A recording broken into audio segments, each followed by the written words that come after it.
In iBooks, find The Giver, and we're going to start reading Chapter 2. Jonas watched as his father poured a cup of coffee. He waited. "You know," his father finally said, "every December was exciting to me when I was young. And it has been for you and Lily, too, I'm sure. Each December brings such changes." Here I want you to highlight changes, and you're going to add the note, "Every year there is some change for each group." Jonas nodded. He could remember the Decembers back to when he had become, well, probably a 4. Here I want you to highlight 4, and then add the note, "The number of years you have is your group's title." The earlier ones were lost to him, but he observed them each year, and he remembered Lily's earliest Decembers. He remembered when his family received Lily, the day she was named, the day that she had become a 1. The ceremony for the 1s, I want you to highlight that, but no, you don't need to notate it. The ceremony for the 1s was always noisy and fun.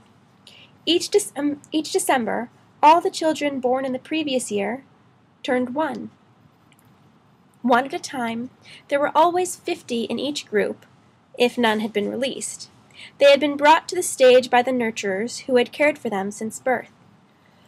Here I want you to highlight the word 50 and add the note, "The number of each age group," the number in each age group. Let me change that. The number in each age group.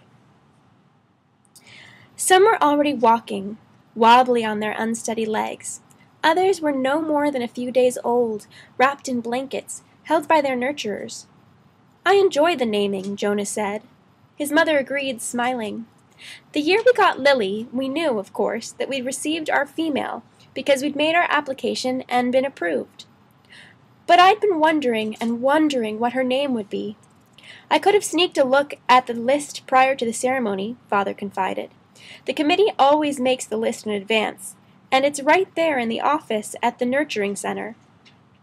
As a matter of fact," he went on, "I feel a little guilty about this, but I did go in this afternoon and look to see if this year's naming list had been made yet. It was right there in the office, and I looked up number 36. That's the little guy I've been concerned about, because it occurred to me that it might enhance his nurturing if I could call him by a name." Here I want you to highlight name and add the note, "Parents don't name their children. Names are assigned." Just privately, of course, when no one else is around. "Did you find it?" Jonas asked. He was fascinated. It didn't seem a terribly important rule, but the fact that his father had broken a rule at all awed him.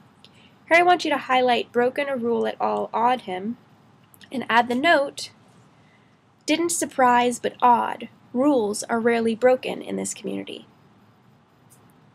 He glanced at his mother, the one responsible for adherence to the rules, and was relieved that she was smiling. I want you to highlight adherence and write definition following. His father nodded. His name, if he makes it to the naming without being released, of course, is to be Gabriel.